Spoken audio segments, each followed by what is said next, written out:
I found this gorgeous vintage chair at my local thrift store, but I wasn't a fan of the seat cushion. First, I flipped the chair over and used a flathead screwdriver to remove the screws holding the cushion in place. One by one, I looped the belts across the frame, weaving them together in a crisscross lattice pattern, pulling each one tight as I went. Once the frame was fully covered, I trimmed the extra strap ends with scissors. The result? A super sturdy, surprisingly comfortable Newt seat with tons of personality. It's such a unique twist on a traditional chair makeover, practical, stylish, and totally one of a kind. Would you try this flip on a chair of your own? You know all those lonely donated lampshades you see at thrift stores? Well, pick up a matching pair. And while you're at it, pick up a thrifted belt with a buckle that is 1 to 2 inches wide. Run a bead of clear glue around the perimeter, take the other lampshade and flip it upside down. Place it on top of the other lampshade and hold it for a few minutes until the glue dries. Take some jute twine and tie the inner hardware of the two lamps together. Give the connected shades a little shake to make sure they are securely connected. Now take the belt and buckle it around the skinny center of the two lampshades. If the belt is too large, simply use a poker or a small screwdriver and create your own hole. Add a little glue to the loose end of the belt and secure it to the rest of the belt. Next, find a thin wood circle disc that is 1 inch or 2 larger than the diameter of the largest opening of a lampshade. If you have a lipped edge on your wood disc, paint the edge with some acrylic paint. Do you have some wallpaper scraps? Now is the time to use them. And peel and stick wallpaper is perfect for this project. Measure the diameter of the wood disc and then measure a piece of wallpaper that is just a little longer than that measurement. Peel off the backing of the wallpaper and apply to the center of the disc. Smooth out any bubbles with your hand or a straight edge.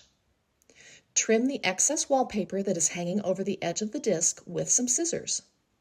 You now have the center covered, but you need to fill in the edges. Take the left side of a piece of wallpaper and splice it into the right empty space on the disc. And vice versa. Take the right side of that same piece of wallpaper and splice it into the left empty space. Most wallpapers are designed so the edges can be easily matched up. Match up the seams, press onto the disc, and smooth out any wrinkles with your hand. Then trim off any excess wallpaper with scissors.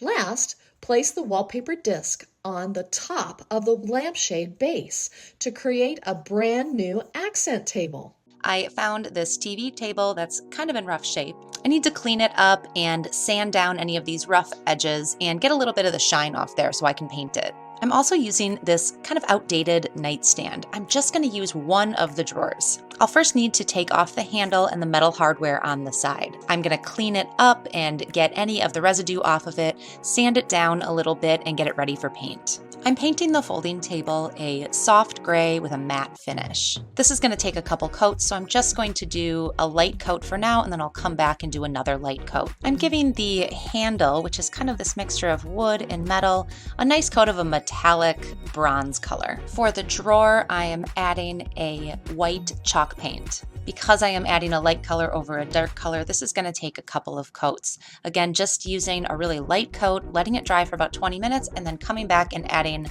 more coats until I have the coverage that I want. This is going to be an indoor plant stand for me, so there's no need to seal or protect any of these painted pieces. So I'm going to place the drawer right on top of the folding TV stand, and I do need to secure it. This drawer actually slips really nicely right on top of that top of the TV stand, so I'm just going to use some wood glue to adhere it.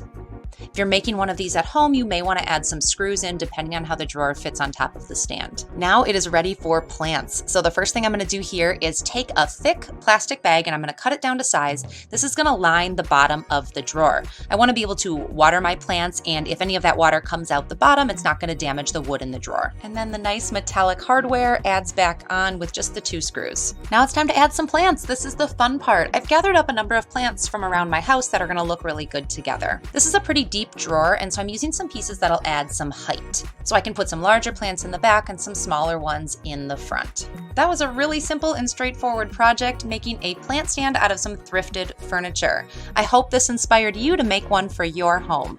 Grab an old drawer and let's get started. Start by cutting 4 spindles to the size you want for the center legs. Make sure to save the pieces you cut off. Next, attach the spindles using a brad nailer to each corner of the bottom of the drawer. Then, cut a piece of wood the same dimension as the drawer. Lay it on top of the spindles and measure to make sure each spindle is attached in the same way all the way around. Attach using the brad nailer. Next, measure and mark and attach the feet using the pieces of the spindles you cut off previously. Attach these at a diagonal all the way around each foot using the brad nailer. After that, mark the center of each foot and attach a wheel.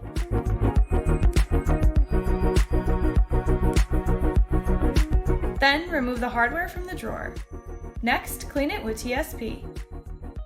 Then, sand all of it smooth, rubbing off the dust with a cloth. After that, prime and paint a color of your choosing. You can also do this step before assembly depending on preference. Reattach the hardware, and that's it! This adorable little bar cart is such a perfect accent to any room. It can be totally customized to fit any space. I was driving down the road the other day and noticed this chair sitting out for free. There's only one of them, but I got a great idea for it. First thing I'm going to do is remove the support that's holding the backrest. It's only 2 screws and it was easy to take off. Next step is to take my oscillator and cut off the back of the backrest.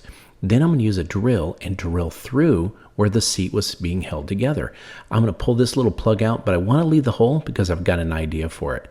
Next step is to take some 80 grit sandpaper and sand down the top of the seat because I'm going to restain it. Once that's done, I'm going to move up to 220 to give it a nice smooth look. The next step after this is to take what's called a Forstner bit. This Forstner bit, I'm going to match to the same size hole that I already had removed, measure down 5 inches on both sides, and I'm going to start drilling through. A Forstner bit, you don't want to push too hard, but rock back and forth and get a nice, perfect, solid drill size out of it. Once I do this and then go ahead and clear off the sawdust, it's ready to go. I'm also going to grab a 1/2 inch Forstner bit and start drilling in some pre-marked locations. But you may not notice I did make a mistake. The left side hole is a little too close to the edge, but I've got a solution that I can make this fixed and make it work. I'm going to take the sawdust that I had drilled through, I'm going to put it in a cup. The sawdust is the same wood that I used when I drilled through. By mixing some wood glue together, I'm going to mix it together to make it kind of like a little bit of a Play-Doh. Then I'm going to take this, after I put some wood glue in the hole and mix it all around, I'm going to take this little putty that I made and I'm going to pack it into the hole that I want to get rid of. I'm going to stuff it in there with the popsicle stick and then try to level it off on the top. I need this to dry for about an hour. While it's doing that, I'm going to take the legs and all the supports and I'm going to put a primer on there. I'm going to use a white primer and let it dry a good couple of hours, and then I'm going to take some nice cabinet paint and give it a nice smooth finish, and I'm also going to put 2 coats on there. As you can see, it's looking really good with just that first coat. Now it's time to sand down that little plug that I got rid of. Once it gets sanded down, it's going to look really good. When I stain it, it's actually going to look awesome. But before I stain, I want to get some pre-stained wood conditioner. What this does is I'm going to put this all around the top of the seat and it keeps the stain from blotching. This is definitely something you want to put on and let dry for about an hour. Once that's done, I'm going to grab some ebony stain and start putting it on there, going with the grain, but also making sure I get pushed in with my rag. I use a rag and not a brush because I feel like it gives it a nice clean finish. And then once that dries overnight, I'm going to use some polyurethane to put some nice finish on this, and it gives it a nice coating and it also gives it a nice protectant. Once that's all done and it dries, I'm going to grab some rope here. This is 1 inch thick rope, and I'm going to tape the end so I can push it through the larger size holes on 2 of each side. Once I push that down in there and get the perfect length that I want, I'm going to tie a knot on both sides and then I'm going to cut it off. I'm going to do the same with the smaller holes. Then I'm going to grab some sandpaper and just kind of rough up the legs a little bit to give it kind of a rustic look. I love how this is turning out. Now watch this. I'm going to put it at the front door. Look at those nice little twine ropes and everything and that perfect finish, and it looks awesome. And it's great for holding up a potted plant, anything that I want to put out there. I think it turned out beautiful. I hope this inspired you to not throw that old furniture away, but go ahead and upcycle as you please.